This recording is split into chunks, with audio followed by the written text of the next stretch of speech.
Hello guys, welcome to my channel. तो guys, आज की जो 10 क्वेश्चन सीरीज है वहाँ की शुरुआत करते हैं हम आज के टॉपिक के साथ। तो जैसे कि आप देख सकते हैं कि आज की सीरीज का फर्स्ट क्वेश्चन क्या है। Which of the following is the process of moving the file from one's own computer to remote computer. मतलब अपने कंप्यूटर से किसी फाइल को किसी दूसरे कंप्यूटर में भेजा जाना, उस प्रोसेस को क्या कहा जाता है? तो उस प्रोसेस को क्या कहा जाता है? अपलोडिंग। क्या कहेंगे? उस प्रोसेस को अपलोडिंग कहेंगे। Now next is the which among the following is a green house gas. इनमें से जो नीचे दिए जैसे nitrogen, methane, oxygen, sulphur dioxide, इनमें से ग्रीन हाउस गैस कौन सी है? तो इनमें से ग्रीन हाउस गैस कौन सी है? मीथेन है। ठीक है, क्योंकि ग्रीन हाउस गैसेस ऑलमोस्ट सभी को पता होती है ये सारी चीजें। नाउ नेक्स्ट इज द, इसलिए मैं इनकी ज़्यादा डिटेल में एक्सप्लेनेशन दे रही हूँ। नेक्स्ट देखिए, जैसे है बोल रहा है in a certain code paper is written as SCTGW, the word mother can be written in that code as. तो चलिए इसको जल्दी से सॉल्व कर लेते हैं। इसी के साथ क्या बोला है इसने? The code paper.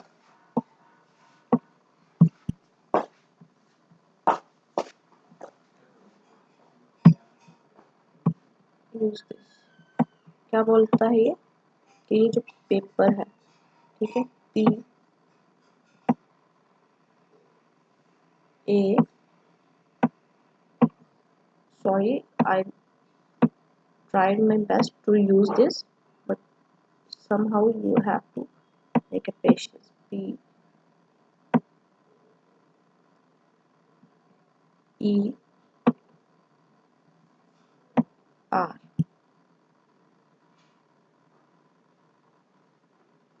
ठीक है। इसको किस तरीके से लिखा गया है? Let it be S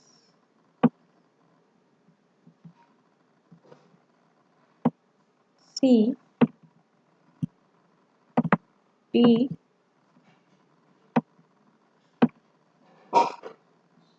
G and W. ठीक है, अब देखो यहाँ पे हमने दूसरा वर्ड क्या दिया गया है, हमें गिवन मदर लिखना है। M, look at this, that is M O T H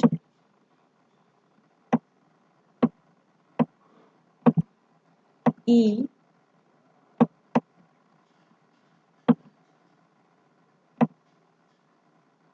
फिर से, and that is the R।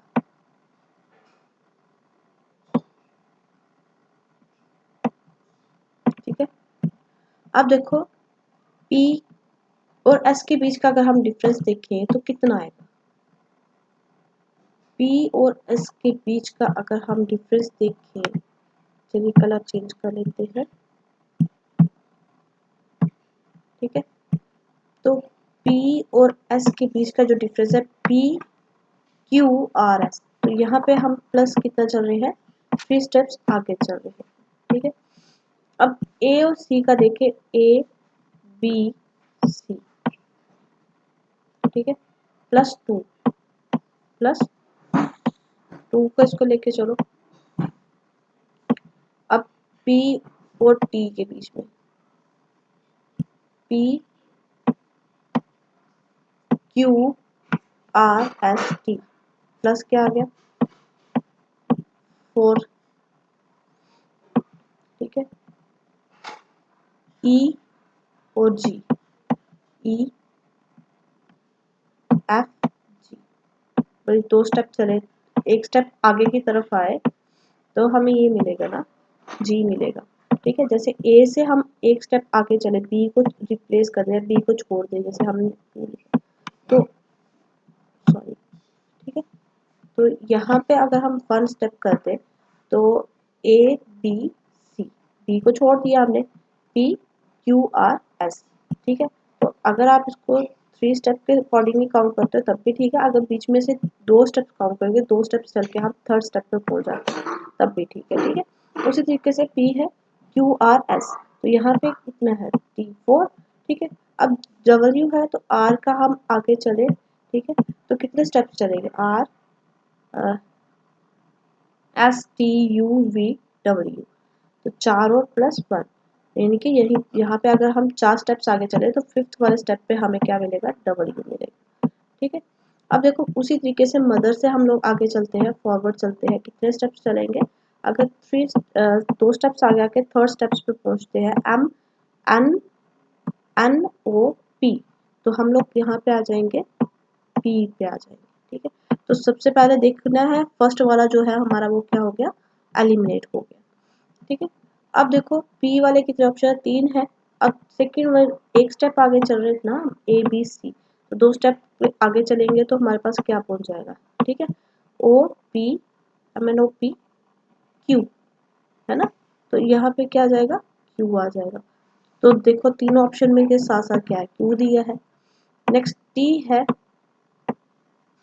तो देखो P से T की तरफ आ रहे थे तो कितने स्टेप्स आगे चले हम, Q R S, और फिर 3 स्टेप्स आगे चल के चौथे स्टेप पे हमें T मिला, तो T है तो 4 स्टेप आगे चल पड़ेंगे हम, 3 स्टेप आगे चल के T S T U V W x, तो हमें क्या मिलेगा, एक्स मिलेगा। अब जो ऑप्शन बी है वो भी हमारा क्या हो गया, कैंसिल हो गया। तो अब बारी आएगी किसकी, सी या फिर डी में से, ठीक है। अब देखो ई है तो ई से फिर फर्दर फिर वो उसने क्या किया है, एक स्टेप, देखो ई से हम जी गए हैं, ई एफ जी, एक ही को छोड़ा, एफ और सॉरी एच है, तो एच के बाद क्या आ जाएगा, जी एच आई जे, तो जे वाला जो ऑप्शन है वो क्या हो जाएगा, सही हो जाएगा। तो हमारा राइट ऑप्शन क्या रहेगा, ऑप्शन सी रहेगा। यहीं से हमें क्या हो गया, क्लेरिफाई हो गया।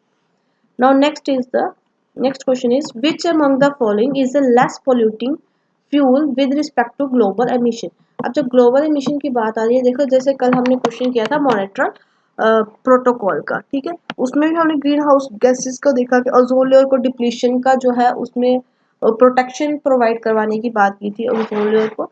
अब इसी तरीके से हम बोलते हैं कि जो ग्लोबल एमिशन हो रहा है उसमें सबसे ज्यादा कम पोल्यूशन कौन सा फ्यूल जो है वो देता है, कोल, पेट्रोल, नेचुरल गैस, यहाँ पे कैरोसिन। तो ये कौन प्रोवाइड करता है, प्रोड्यूस करता है, नेचुरल गैस। सबसे कम जो पोल्यूट है वो कौन करती है, natural gas. Now next question is a war was fought between the East India Company and the army of Sirajuddaula in the year 1757, the battle is known as. तो देखिए 1757 में, क्योंकि ईस्ट इंडिया कंपनी रूल कर रही थी और उस time पे मुगल्स का भी रूल चल रहा था इंडिया पे, तो यहाँ पे जो बैटल हुई थी वो कौन सी हुई थी, बैटल ऑफ प्लासी हुई थी, ठीक है, बैटल ऑफ प्लासी हुई थी 1757 में। अगर हम बैटल ऑफ पानीपत की बात करें तो बैटल ऑफ पानीपत कब हुई थी, बैटल ऑफ पानीपत हुई थी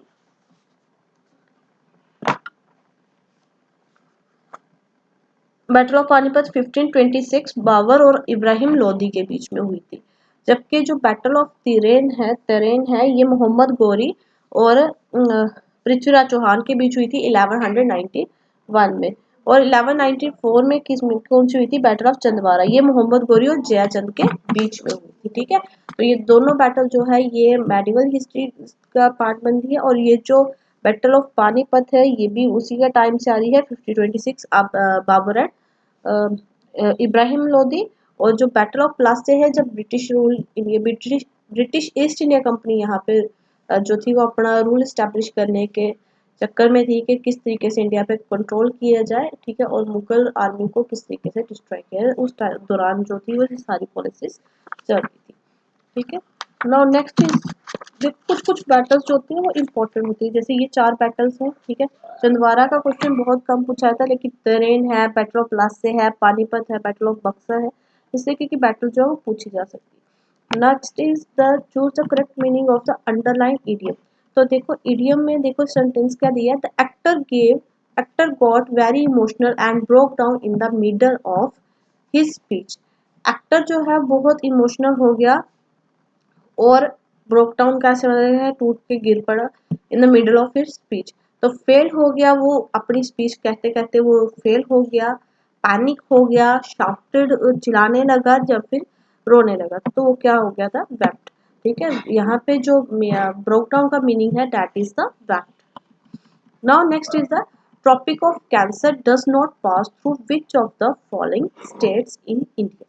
तो ट्रॉपिक ऑफ कैंसर जो है वो पास नहीं करता इनमें से किस स्टेट की इंडिया में। तो फटाफट से अब पहले हम देखते हैं मैप। इंडिया का अगर मैप है ये हमारे सामने, तो यहाँ से ये जो आपको ब्लू डॉटेड लाइन दिख रही है, ये क्या है, हमारी ट्रॉपिक ऑफ कैंसर है।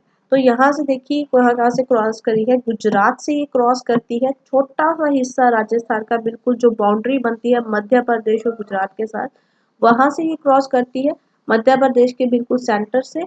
और छत्तीसगढ़ का जो ऊपर वाला हिस्सा है वहां को ये अलग करती है, झारखंड के भी सेंटर से जाती है, देन वेस्ट बंगाल से क्रॉस होती हुई त्रिपुरा और मिजोरम वाला जो एरिया है उसको ये क्या कहते हैं, त्रिपुरा का बिल्कुल लास्ट वाला जो हिस्सा है उसको क्रॉस करती है। और तो लगभग मिडल से ही ये कहाँ से क्रॉस कर जाती है, मिजोरम से क्रॉस कर जाती है। तो चलिए ऑप्शंस देखते हैं, ऑप्शंस क्या है, झारखंड, राजस्थान, छत्तीसगढ़ या फिर उत्तर प्रदेश। तो इनमें से कौन सी स्टेट से अभी हमने देखा कि उत्तर प्रदेश से जो है ये क्रॉस नहीं करती है। नेक्स्ट है Pari Mahal located on top of mountain Zabarwan in the state of Jammu and Kashmir was established by which of the following figures. देखो परी महल जो है ये एक हमारा पुराना हिस्टोरिकल बिल्डिंग भी है, ठीक है, टूरिज्म स्पॉट भी बोल सकते हैं। तो ये कौन सी माउंटेन्स पे, हम ये माउंटेन याद रखनी है हमने, डेट इज अ माउंटेन जबरवान। तो कौन सी माउंटेन है, अगर हम इसको देखें जबरवान माउंटेन्स है।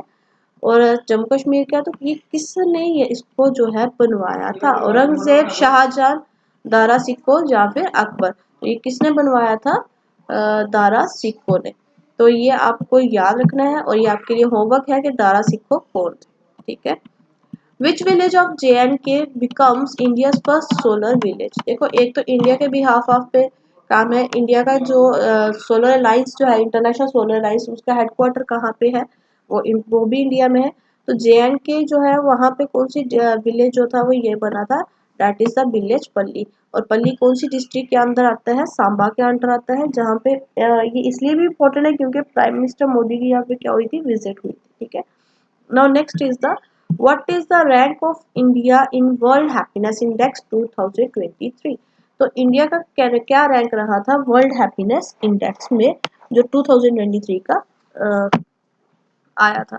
तो दैट इज द 126 रैंक था इंडिया का। तो अगर इस इंडेक्स की बात करें तो वर्ल्ड हैप्पीनेस इंडेक्स को पब्लिश किया जाता है by the UN sustainable development solution network, ठीक है। इसमें फर्स्ट रैंक जो है वो फिनलैंड का रहा है, काफ़ी टाइम से फिनलैंड ही टॉप लिस्ट पे है। और जो बाकी जितना भी ये हमारा चलता है, तो इंडिया का रैंक 126 है आउट ऑफ 146 कंट्रीज, ठीक है। तो ये आप याद रखिएगा, this is the current affair questions as well as the basic questions. Hope so you like this video. Today का आज का जो सेशन रहा उसको आपको पसंद आया होगा, और क्वेश्चन जो है वो ध्यान से रिवाइज कर लीजिए थोड़े बहुत इसके साथ ही, क्योंकि इसमें आज हमने ज्योग्राफी, इंग्लिश, JNK का कुछ क्वेश्चन, करंट अफेयर इंडिया के साथ साथ JNK का भी कवर किया है, इसके साथ हिस्ट्री, देन उसके बाद हमारा जनरल इन्वायरमेंट का भी क्वेश्चन था, और साइंस के रीजनिंग सम भी हमने कवर किया है, साइंस का क्वेश्चन भी है, और कंप्यूटर सेक्शन भी हमने आज कवर किया है। So hopefully you like the video. Keep watching this channel. Thank you so much.